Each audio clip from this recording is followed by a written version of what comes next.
Assalamu alaikum muhtaram televizor ko'rguvchilar. Ko'rib atqaninglar Erkin Asiya radiosi Tor televiziyasining haftalik xabarlar programmasi. Mazkur programmamizda mush bir hafta jarayonida berilgan muhim xabarlarni takrorlab o'tamiz. Men Erkin. Men Gulchehra. Yevropa parlamenti çarşamba kuni jiddiy qarornoma ma'qullab, Xitoy hukumatidan Qashqar qadimiy shahrini qo'g'dashni talab qildi. Mutlaq ko'p qism Yevropa parlamenti a'zolarining birda qo'shilishi bilan ma'qullangan qarornomada Qashqardagi Uyg'ur shahri aholisini majburiy ko'chirishni to'xtatish talab qilingan. Qarornomada yana Xitoy hukumati Qashqarning Birlashgan Davlatlar Tashkiloti Dunyo madaniyat meroslar tizimligiga kirgizilish talablarini qabul qilishga chaqirgan. Kuzatuvchilar mazkur qarornomaning bir tarixiy hujjat ekanligini ilgari surmoqda.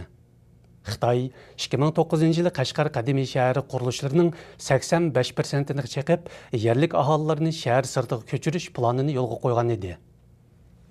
Zhang Chunshan 8 mart Beijingda chaqirilgan axborot e'lon qilish yig'inida Uyg'urlarning milliy kamsitishga uchrayotganligi va Uyg'urlardagi nomratlik qatorliq ilgari e'tirof qilinmagan ba'zi masalalarni tan oldi.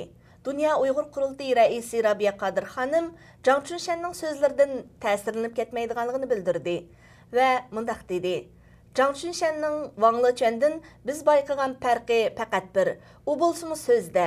Biroq siyosat yurgizish jihatda Zhang Chunshan kelgandan beri hech qaysi sohada yangilik ko'rmadik. Uyg'ur mutaxassis Erkin Akram Uyg'ur elidagi masala faqat siyosat o'zgargandala hal bo'lganligini ilgari surdi. Beijingdagi ishki qurultayga qatnashayotgan Uyg'ur avtonom rayoni raisi Nurbakri Uyg'ur elida jamiyat muqimligini muhim o'ringa qo'yish va uch xil kuchlarga zarba berishning zarurligini qayta ta'kidladi. Nurbakri mundaq deydi: Şinjan'da taraqqiyotni izchillashtirish bilan birga jamiyat muqimligini saqlashni eng muhim xizmat qatoriga qo'yish kerak. Bakri yana Uyg'ur eli umumiy vaziyatini qo'g'dash uchun bo'lgunchilikka zarba berishni eng oldingi qatorga qo'yib, uch xil kuchlarga qattiq zarba berish kerakligini o'tirg'a qo'ydi. Nurbakri ilgari taraqqiyot Uyg'ur eli muqimligining kapolat ekanligini ilgari surgan. 2009 yılı dekabrda Kambojadan qaytırıp kelingan 20 Uyg'urning ichidagi Mantili Rozining salomatligi xatarlik ahvolda turmoqda. Mantili Rozi salomatlik ahvolini yaqinda turmush saqchilariga orqa-orqadan 3 qitim ma'lum qilgan.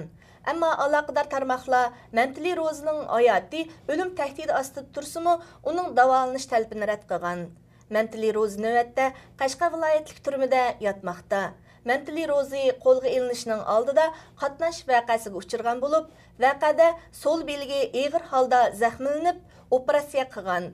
Operatsiyada uning belgiga 3 dona temir o'rinlashtirilgan.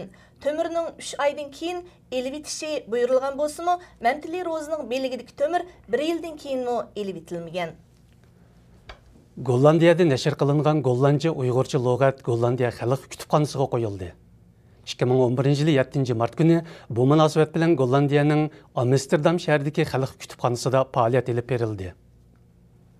Faoliyatga Amsterdam shaharlik xalq kutubxonasi mas'uli Ameri Borima, Gollandiya Uyg'urlarga yordam berish korpusining qurg'uvchisi, Gollandiya Sotsiallar partiyasining parlament a'zosi Xari von Bommel apandi, Gollandiya Uyg'ur birligi tashkilotidan Baxtiyor Nosir va G'ayratjon Rozi qatorliqlar qatnashdi. Bir saat davom qilgan faoliyatda Gollandiya Uyg'ur birligi tashkiloti rahbarlari Gollandiyadagi Uyg'urlarga vakolatan faoliyat tashkillovchi va Uyg'urlarga yordam beruvchi shaxs ham organlarga xotir buyumlari tarqatgan. Germaniya Tashqi ishlar ministri Westerwelle apandi Dünya Uyg'ur Qurultayiga xat yo'llab, Birlashgan Davlatlar Tashkiloti Kishilik huquq kengashining 16-navbatlik yig'inida Uyg'ur masalasini o'tirg'a qo'ydiganligini bildirgan. Janvaga safarga chiqish oldida turgan Dünya Uyg'ur Qurultayi bosh kotibi Dolqun Aysaning bildirishicha, Germaniya parlamenti bayonotchisi Volker Beer Germaniya Tashqi ishlar ministri Westerwelle apandiga alohida xat yozib, Uyg'ur masalasini Birlashgan Davlatlar Tashkiloti Kishilik huquq yig'inida o'tirg'a qo'yishni talab qilgan. Westerwelle buningga ma'qullik bildirgan. Birlashgan Davlatlar Tashkiloti Kishilik huquq kengashining 16-navbatlik yig'ini 2-oyning 28 kuni Janvada boshlangan bo'lib, 3-oyning 21-kunigacha davom qiladi. 9 mart günü Şinjan şəhərindəki bir qism Uyğur yaymıkaşlar hökumət dairələrinin tazalaş hərəkətinə narazılıq bildirib, şəhərlik ərziyət işxanası aldıda namayış qıldı. Radiomiz egallagan fikrlarga qaraganda Shinjin shahrida dunyo oliy maktab o'quvchilari tanharkat musobaqasi o'tkaziladigan bo'lib, shaharlik hukumat bu munosabat bilan shaharda yaymakashlarni tozalash harakati qo'zg'agan. Bu jarayonda Uyg'ur yaymakashlarining yayma uskunlari musodara qilinib, elib ketilgan. Uyg'ur yaymakashlardan necha 10 nafari chorshanba kuni shaharlik arziyat idorasi oldida jim o'tirib olib, hukumat doiralaridan ularning tirikchilik masalasini hal qilib berishni talab qilgan. Xitoy hukumati 2008 yillik Beijing Olimpik tantarbiya yig'ini mezgilidimi Uyg'urlarni Xitoy shaharlaridan qo'lab chiqargan. 2009 yılı 7 iyul Ürümçidagi Xitoylarning Uyg'urlarga hujum qilish vaqasida askarlar Xitoylarni to'qmoq bilan ta'minlagan. Bu haqda 4 mart YouTube'ga bir parcha qisqa film yo'llangan bo'lib, filmda bir nafar Xitoy askarining harbiy avtomobildan atrofdagi Xitoy fuqarolariga o'xshash tipdagi kaltaklarni tarqatayotganligi tasvirlangan. 5 iyul namoyishi qonliq bostirilgandan keyin 7 iyul Ürümchidagi Xitoy aholisi Uyg'urlarga to'plashib hujum qo'zg'agan.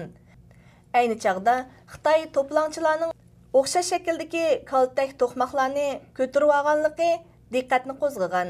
Vaqada Xitoy saqchi askarlarining hujumchi Xitoylarga hamdamda bo'lganligi ilgari surilgan bo'lsa-mu, Xitoy doiralari buni rad qilgan edi.